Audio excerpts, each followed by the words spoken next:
أعوذ بالله من الشيطان الرجيم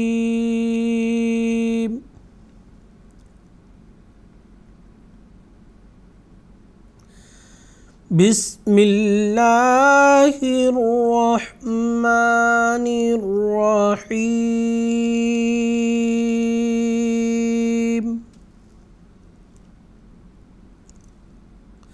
ناظرین کرام، السلام علیکم ورحمۃ اللہ وبرکاتہ۔ تجوید القرآن کلاسز کا سلسلہ جاری ہے۔ آج خاکسار ایک اور کلاس کے ساتھ آپ حضرات کی خدمت میں حاضر ہیں۔ ناظرین کرام، ہم قاعدہ یسرنا القرآن ختم کرنے کے بعد جو دوسرا ایک سیزن ہے یا پھر دوسرا ایک مرحلہ کہہ لیں، اس میں ہم چند اور قواعد تفصیل کے ساتھ پڑھ رہے ہیں، نیز ساتھ ساتھ قرآن مجید کے کوئی ایک مختص حصہ کی تلاوت کرتے ہوئے قواعد کی دہرائی کر رہے ہیں۔ تو اسی سلسلے کو جاری رکھتے ہوئے آج ہم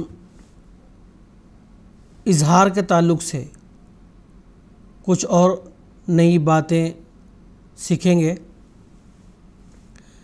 اظہار کے تعلق سے اس سے پہلے ہم نے یہ پڑھا ہے کہ نون ساکن اور تنوین کے بعد حروف حلقی میں سے کوئی حرف آتا ہے تو نون ساکن اور تنوین کا اظہار ہوتا ہے۔ اظہار کہتے ہیں حرف کے صحیح صفت کے ساتھ ادا کرنا، یعنی اس کو کسی قسم کی کوئی پوشیدہ نہیں رکھنا، جو اس کی پوری آواز ہے اس کے ساتھ ادا کرنے کو اظہار کہتے ہیں۔ تو جہاں نون کا اظہار ہوتا ہے وہاں اور دو ایسے حروف ہیں ان کے بھی اظہار ہوتا ہے، یعنی یہ حروف ایسے بھی ہیں ان کا اخفا بھی ہوتا ہے، اس وجہ سے ہم پڑھ رہے ہیں۔ باقی جتنے بھی حروف ہیں وہ تقریباً اظہار کے ساتھ یعنی پورے تلفظ پوری آواز کے ساتھ ادا کیے جاتے ہیں، لیکن ایک نون ساکن اور تنوین ہے، اور ایک آج جو ہم پڑھنے جا رہے ہیں لام تعریف۔ لام تعریف کہتے ہیں الف لام میں سے جو لام ہے اس کو کہتے ہیں لام تعریف، تو اس کے تعلق سے پڑھیں گے۔ اس کے بعد حرف میم، اس کے تعلق سے بھی پڑھیں گے کہ ان کا اظہار کب ہوتا ہے اور اس کا اخفا کب ہوتا ہے۔ تو سب سے پہلے ہم شروع کرتے ہیں۔ میں پہلے بھی بیان کر چکا ہوں، اظہار کا مطلب ہے حرف کے صحیح تلفظ اور صحیح آواز، مکمل آواز کے ساتھ ادا کرنے کو اظہار کہتے ہیں۔ تو سب سے پہلے ہم جو گزشتہ نون ساکن اور تنوین کے تعلق سے پڑھ چکے ہیں وہ ایک دفعہ دہرا کے پھر آگے یہ جو دو اور حروف ہیں ان کے تعلق سے پڑھیں گے۔ نون ساکن اور تنوین کا سب سے پہلے ہم نے ادغام پڑھا ہے۔ ادغام کب ہوتا ہے اس کا؟ نون ساکن اور تنوین کے بعد حروف یرملون میں سے کوئی حرف آتا ہے تو ادغام ہوتا ہے، یعنی نون ساکن اور تنوین کی آواز دوسرے حرف میں مل جاتی ہے۔ مثال کے طور پر من یقولو، من یقولو کو جب نون ساکن اور تنوین کا ادغام ہوتا ہے تو من یقولو ہم پڑھتے ہیں، یہ ہوگا ادغام۔ اس کے بعد نون ساکن اور تنوین کا اخفا بھی ہوتا ہے، وہ کس وقت؟ جب نون ساکن اور تنوین کے بعد جو میں گزشتہ کلاسز میں ذکر کر چکا ہوں 15 حروف ایسے ہیں جو نون ساکن اور تنوین کے بعد آتے ہیں تو اس وقت نون ساکن کا اخفا ہوتا ہے۔ اخفا سے مراد اس کی مکمل آواز نہیں ادا ہوگی بلکہ پوشیدہ اس کی آواز ہوگی۔ مثال کے طور پر من کان منکم، من کان منکم، اس کو ہم اس طرح نہیں پڑھیں گے من کان منکم، بلکہ من کان منکم، چونکہ من نون ساکن کے بعد کاف آیا ہے اس لیے نون کا یہاں پہ اخفا ہوا۔ اس کے بعد جو دوسرا حصہ منکم وہاں پہ بھی سیم نون ساکن کے بعد کاف آیا ہے اس لیے یہاں پہ اخفا ہوا۔ اب نون ساکن اور تنوین کا اظہار کب ہوتا ہے؟ اظہار اس وقت ہوگا جب نون ساکن اور تنوین کے بعد حروف حلقی جو 6 حروف ہیں ان میں سے کوئی حرف آتا ہے۔ مثال کے طور پر ہم نے پڑھا ہے کہ حروف حلقی 6 ہوتے ہیں، حمزہ ہا، عین ہا اور غین خوا۔ تو اس کی مثال بھی میں آپ کو دے دیتا ہوں۔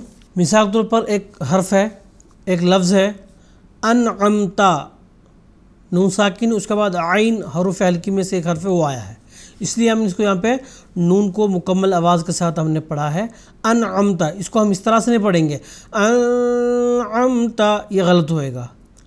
تو قواعد کے مطابق انعمتا، اس کے بعد اور ایک لفظ ہے عنہم، نون ساکن کے بعد دو چشمی ہا، جو حروف ہلکی میں سے ایک حرف ہے وہ آیا ہے، تو یہاں پہ بھی نون کا اظہار ہوگا عنہم، اس کو ہم اس طرح سے پڑھیں گے عنہم، یہ غلط ہوئے گا۔ تو اب نون ساکن کے اظہار کے تعلق سے ہم پڑھ چکے ہیں۔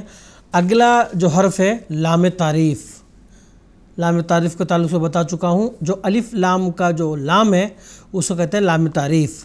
تو اس کے تعلق سے ہم یہ پڑھیں گے کہ لام تعریف کا اظہار اس وقت ہوگا جب لام تعریف کے بعد 14 حروف میں سے کوئی حرف آ جائے۔ اس سے پہلے میں اس کا ذکر کر چکا ہوں، جو وہ 14 حروف کون سے ہیں؟ حمزہ، با، غین، حا، جیم، کاف، واو، خا، فا، عین، قاف، یا، میم، ہا۔ ناظرین کرام، یہ 14 حروف ہیں، ان میں سے کوئی بھی حرف لام تعریف کے بعد آتا ہے تو لام تعریف کا اظہار ہوگا، یعنی لام تعریف پڑھا جائے گا۔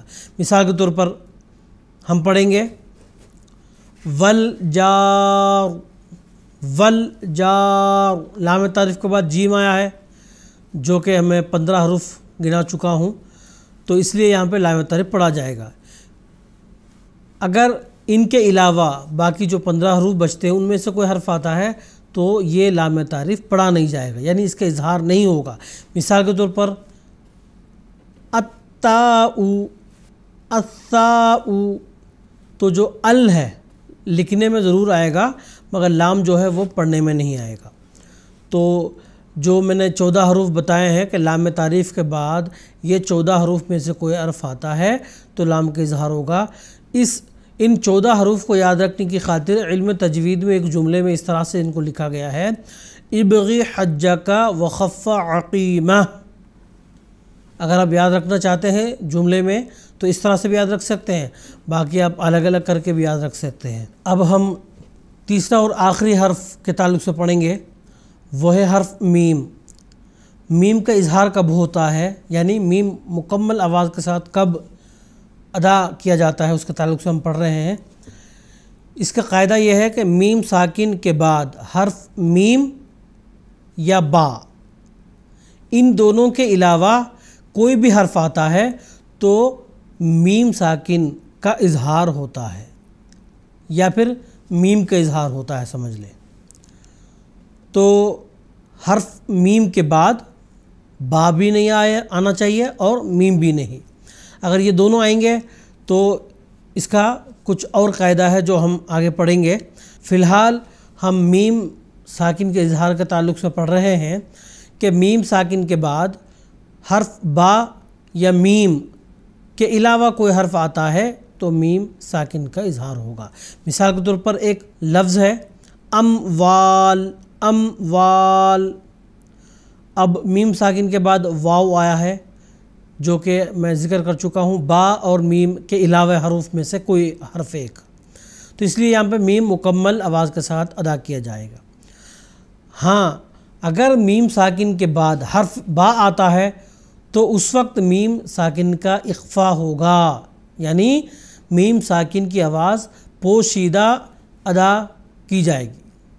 مثال کے طور پر ایک لفظ ہے بھی، میم ساکن ہو گیا، اس کے بعد با آیا ہے، اس وجہ سے یہاں پہ میم ساکن کو پوشیدہ ادا کریں گے، یعنی اخفا ادا کریں گے۔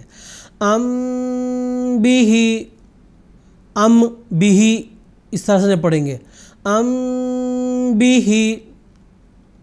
تو یہ 3 حروف تھے جس کے اظہار کے تعلق سے ہم پڑھ چکے ہیں، ایک نون ساکن، دوسرا لام تعریف، تیسرا حرف میم۔ تو نون ساکن کے تعلق سے یہ ہم پڑھ چکے ہیں، نون ساکن اور تنوین کے بعد حروف ہلکی میں سے کوئی حرف آتا ہے تو نون کا اظہار ہوتا ہے۔ مثال انعمتا، اس کے بعد اور ایک مثال عنہم۔ اس کے بعد لام تعریف، لام تعریف کا اظہار اس وقت ہوگا جب لام تعریف کے بعد جو 14 حروف یعنی ابغ حجک وخف عقیمہ میں سے کوئی حرف آتا ہے تو اس وقت لام تعریف کا اظہار ہوگا۔ مثال والجار۔ اس کے بعد میم کا اظہار، میم ساکن کے بعد حرف با یا میم کے علاوہ کوئی حرف آتا ہے تو میم ساکن کا اظہار ہوگا۔ مثال کے طور پر اموال، میم ساکن کا اخفا بھی ہوتا ہے، وہ کب؟ میم ساکن کے بعد حرف با آتا ہے تو اخفا ہوگا۔ مثال کے طور پر بھی۔ تو ناظرین کرام، آج ہم یہ نئے قواعد پڑھ چکے ہیں۔ آج کے تلاوت کے سلسلے میں قرآن مجید کی سورہ ابراہیم رکوع نمبر 6 ہم پڑھیں گے۔ شروع کرتے ہیں۔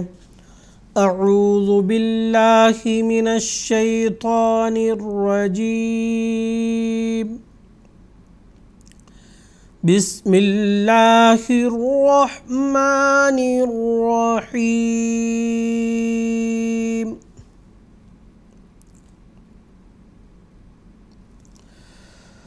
وَإِذْ قَالَ إِبْرَاهِيمُ رَبِّ اجْعَلْ هَذَا الْبَلَدَ آمِنًا وَاجْنُبْنِي وَبَنِيَّ أَن نَّعْبُدَ الْأَصْنَامَ۔ وَإِذْ قَالَ، قاف کو پرم ادا کریں گے، با ساکن کو کلکلا پڑھیں گے، را کو ہم پر ادا کریں گے، ربی، پھر یہاں پہ ہم را کو پر ادا کریں گے، ربج، جیم ساکن کو ہم کلکلا پڑھیں گے، ھذا البلد آمنا، و تنوین کا واو میں ادغام ہوا ہے، ایک الف کا برابر ہم ادغام کے ساتھ غنہ بھی کریں گے، وجنبنی، جیم ساکن کو کلکلا، اس کے بعد نبنی، با ساکن کو کلکلا پڑھیں گے، وبنیہ ان، یہاں پہ نون مشدد ہے، اس کو ہم ادغام یعنی نون کا ادغام ہوا ہے تو ایک الف کے برابر غنہ کی آواز ادا کریں گے، ان نعبد الاصنام، صاد کو ہم پر ادا کریں گے، اس کے بعد اصنام، نون جہاں جو حرف مد الف ہے اس کو لمبا ادا کریں گے کیونکہ یہاں پہ مد عارض ہے۔ اس کے بعد دوسری آیت، رب انہن اضللن کثیرا من الناس، ربی، را کو پر ادا کریں گے، انہن، دونوں نون میں ادغام ہے تو ایک الف کے برابر غنہ کی آواز ہم نکالیں گے، اضللن، ضاد کو ہم پر ادا کریں گے، کثیرا، ثا کو ہم نرم ادا کریں گے، را کو پر، اس کے بعد را کے اوپر جو تنوین میم میں ادغام ہو رہا ہے تو یہاں پہ ایک الف کے برابر غنہ کی آواز نکالیں گے، اس کے بعد من الناس، نون مشدد، یہاں پہ غنہ کی آواز نکالیں گے، آخر پر سین جو متحرک حرف ہے اس کو ہم ساکن کر رہے ہیں اس لیے اس سے پہلے جو حرف مد ہے اس کو ہم لمبا ادا کریں گے کیونکہ مد عارض ہے۔ اس کے بعد فَمَن تَبِعَنِي فَإِنَّهُ مِنِّي، فمن، نون کا اخفا ہوگا، ایک الف کے برابر غنہ کی آواز نکالیں گے، فَإِنَّهُ، نون مشدد ہے، ایک الف کے برابر غنہ کی آواز، منی میں بھی ایک الف کے برابر غنہ کی آواز ہم نکالیں گے، وَمَنْ عَصَانِي فَإِنَّكَ غَفُورٌ رَحِيمٌ۔ وَمَنْ عَصَانِي، یہاں پہ نون کا ہم نے اخفا نہیں کیا، ابھی پڑھ چکے ہیں، نون ساکن اور تنوین کے بعد حروف حلقی میں سے کوئی حرف آتا ہے نون کا اظہار ہوگا، تو عین چونکہ حروف حلقی میں سے ایک حرف ہے اس وجہ سے ہم نے اس کو نون ساکن کا اظہار کیا ہے، اخفا نہیں کیا، اس لیے وَمَنْ عَصَانِي، وَمَنْ عَصَانِي، اس طریقے سے ہم نے نہیں پڑھا، صاد کو ہم پر ادا کریں گے، فَإِنَّكَ، نون مشدد کو غنہ کے ساتھ ادا کریں گے، غفور الرحیم، یہاں پہ ہم غفور رحیم نہیں پڑھیں گے، کیونکہ ہم نے پڑھ لیا ہے کہ نون ساکن اور تنوین کے بعد حروف یرملون میں سے کوئی حرف آتا ہے تو ادغام ہوگا، یعنی نون ساکن اور تنوین کی آواز دوسرے حرف میں تبدیل ہو جائے گی۔ رحیم، یہاں پہ آخری جو میم متحرک ہے اس کو ساکن کر دیا، تو اس لیے اس سے پہلے جو حرف مد یا ہے اس کو لمبا پڑھیں گے کیونکہ مد عارض ہے۔ اگلی آیت، ربنا انی اسکنت من ذریتی بواد غیر ذی زرع عند بیتک المحرم۔ ربنا انی، یہ دونوں جگہ مد منفصل ہے اس لیے ہم لمبا ادا کریں گے۔ انی میں نون مشدد ہے، غنہ کے ساتھ ادا کریں گے۔ اسکنت، یہاں پہ نون ساکن کا اخفا ہوگا، ایک الف کے برابر غنہ بھی آواز۔ من ذریتی، یہاں پہ بھی نون کا اخفا، ایک الف کے برابر غنہ کی آواز۔ بوادن غیری، غا کو پر ادا کریں گے۔ ذی زرع، را کو پر ادا کریں گے۔ زرع عند، یہاں پہ تنوین جو عین کے نیچے ہے اس کا یہاں پہ اظہار ہوگا کیونکہ آگے عین حروف حلقی میں سے ہے۔ عند، یہاں پہ نون کا اخفا ہوگا کیونکہ نون ساکن اور تنوین کے بعد جو اخفا کے حروف ہیں ان میں سے ایک حرف آیا ہے۔ بیتک المحرم، را کو ہم نے پر ادا کیا کیونکہ را مشدد کے اوپر زبر ہے۔ یہاں پہ علامت ہے لا، یعنی نہیں، لا کا مطلب ہوتا ہے عربی میں نہیں، تو یہاں پہ وقف کیے ہیں تو اس کو ہم دہرائیں گے، یعنی جو اب تک ہم پڑھ چکے ہیں اس میں سے کچھ حصہ ساتھ لے کر ہم پڑھیں گے۔ عند بیتک المحرم ربنا لیقیموا الصلاة فاجعل افئدة من الناس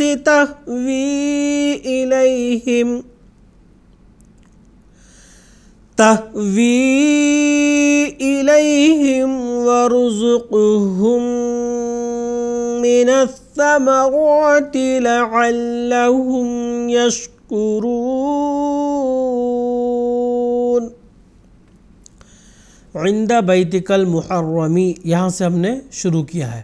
میں گزشتہ کلاسز میں بتا چکا ہوں کہ اعادہ یعنی دہرانا، جب علامت وقف کوئی نہ ہو عبارت کے بیچ میں تو ہم جس حصے تک پڑھ چکے ہیں اس حصے میں سے کچھ حصہ دہراتے ہوئے پھر آگے حصہ پڑھیں گے، تو اسی قاعدے کے مطابق ہم نے یہاں پہ دہرایا اعادہ کیا ہے۔ تو ربنا، را کو پر ادا کریں گے۔ لیقیموا الصلاۃ، صاد کو پر ادا کریں گے۔ فج، جیم ساکن ہے، قلقلہ کریں گے۔ افئدتم، یہاں پہ میم مشدد یعنی تنوین کی وجہ سے، تنوین جو ہے یہ میم میں ادغام ہوا ہے تو ایک الف کا برابر غنہ کی آواز۔ من الناسی، یہاں پہ نون کا ادغام ہوا ہے تو ایک الف کا برابر غنہ کی آواز نکالیں گے۔ تہوی، یہاں پہ مد منفصل ہے، تھوڑا لمبا ادا کریں گے مد کو۔ الیہم وارزقہم، را کو پر ادا کریں گے۔ قاف کے اوپر جزم ہے تو اس کو قلقلہ پڑھیں گے۔ وارزقہم من الثمرات، میم مشدد، یہاں پہ ایک الف کا برابر غنہ ادا کریں گے۔ لعلہم یشکرون، آخر پہ نون جو متحرک ہے اس کو ساکن ہم نے کیا، اس وجہ سے اس سے پہلے جو حرف مد واو ہے اس کو لمبا ادا کریں گے کیونکہ یہاں پہ مد عارض کا قاعدہ لاگو ہوتا ہے۔ اگلی آیت، ربنا انک تعلم ما نخفی وما نعلن وما يخفى على الله من شيء في الأرض ولا في السماء۔ ربنا، یہاں پہ مد منفصل ہے، نا کو تھوڑا لمبا ادا کریں گے۔ ان کا نون مشدد غنہ کریں گے۔ تعلم ما نخفی وما نعلن، یہاں پہ وقف کی علامت ہے، وقف مطلق، اس لیے ہم نے وقف کر دیا۔ اعادہ یعنی دہرانے کی ضرورت نہیں ہے۔ وما یخفا علی اللہ، اللہ کے لام کو ہم پر ادا کریں گے یہاں پہ، کیونکہ قاعدہ کے مطابق اللہ کے لام سے قبل حرف پر زبر ہو تو اللہ کا لام پر ہوگا۔ اس کے بعد من شیئن، یہاں پہ نون کا اخفا ہوگا، ایک الف کو برابر غنہ کی آواز بھی آئے گی۔ اس کے بعد شیئن، یہاں پہ بھی نون کا اخفا ہوگا، غنہ کی آواز آئے گی۔ فی الارض، را ساکن کو ہم پر ادا کریں گے۔ ولا فی السماء، یہاں پہ مد متصل ہے تو اس کو لمبا ہم پڑھیں گے۔ اگلی آیت الحمد للہ الذی وہب لی علی الکبر اسماعیل و اسحاق ان ربی لسمیع الدعاء۔ الحمد للہ الذی، للہ یہاں پہ اللہ کا لام باریک پڑھیں گے۔ وہب لی علی الکبر اسماعیل و اسحاق، قاف ساکن ہو جا رہا ہے کیونکہ ہم نے وقف کیا ہے، متحرک حرف کو ساکن کرنا ہے، یہ قاعدہ وقف میں سے ہے۔ تو جب ہم نے اس کو ساکن کر دیا تو یہ قلقلہ کے قاعدہ کے مطابق حروف قلقلہ جب بھی جزم کی حالت میں ہوں تو اس کو قلقلہ ادا کریں گے، اس لیے ہم نے اس کو قلقلہ کے ساتھ پڑھا ہے۔ اور اسحاق، ہا کے اوپر جو کھڑی زبر ہے اس کو ہم تھوڑا اور لمبا کریں گے کیونکہ یہاں پہ مد عارض کا قاعدہ لاگو ہوتا ہے۔ ان ربی، نون مشدد ہے، اس کو ہم ایک الف کے برابر غنہ کی آواز نکالیں گے، ربی را کو پر ادا کریں گے۔ لسمیع الدعاء، یہاں پہ مد متصل ہے، اس کو ہم لمبا ادا کریں گے۔ اگلی آیت رب اجعلنی مقیم الصلاة ومن ذریتی ربنا وتقبل دعاء۔ ربج، جیم قلقلہ اس کو ادا کریں گے، مقیم الصلاة صاد کو پر ادا کریں گے، ومن یہاں پہ نون کا اخفا ہوگا، ایک الف کے برابر غنہ کی آواز نکالیں گے۔ ربنا را کو پر ادا کریں گے، وتقبل قاف کو پر ادا کریں گے۔ دعا مد متصل ہے، یہاں پر لمبا ادا کریں گے، عین کے اوپر جو مد ہے۔ اگلی اور آخری آیت ربنا اغفر لی ولوالدی وللمؤمنین یوم یقوم الحساب۔ ربنا میں را کو پر ادا کریں گے، ربنا اغفر، یہ جو را ساکن ہے اس کو باریک ادا کریں گے کیونکہ قاعدے کے مطابق را ساکن سے قبل حرف کے نیچے زیر ہو تو را ساکن باریک ادا کریں گے۔ وَلِوَالِدَيَّ وَلِلْمُؤْمِنِينَ، جب حمزہ کے اوپر جزم آئے تو ایک لفظ میں نے استعمال کیا تھا گزشتہ کلاسز میں کہ ضغطہ، یعنی جھٹکے کے ساتھ اس کو ادا کریں گے۔ وَلِلْمُؤْمِنِينَ، اگر کوئی وَلِلْمُؤْمِنِينَ پڑھیں گے تو یہ غلط آواز ہے، مومنین نہیں پڑھیں گے، وَلِلْمُؤْمِنِينَ جھٹکے کے ساتھ۔ یوم یقوم القاف کو پر ادا کریں گے، حساب، آخر میں با ساکن ہو رہا ہے تو اس کو قلقلہ ادا کریں گے، اس سے پہلے جو خالی الف یعنی حرف مد ہے اس کو لمبا اس لیے ادا کریں گے کیونکہ یہاں پہ مد عارض کا قاعدہ لاگو ہوتا ہے۔ تو ناظرین کرام، یہ تلاوت کا حصہ تھا آج کا۔ تو ناظرین کرام، آج کی کلاس میں بس اتنا ہی، انشاءاللہ کل کی کلاس میں کچھ اور نئے قواعد، نئی باتیں ہم سیکھیں گے اور قرآن مجید کا کچھ حصہ تلاوت بھی کریں گے انشاءاللہ۔ کل کی کلاس میں پھر ملاقات ہوگی۔ السلام علیکم ورحمۃ اللہ وبرکاتہ۔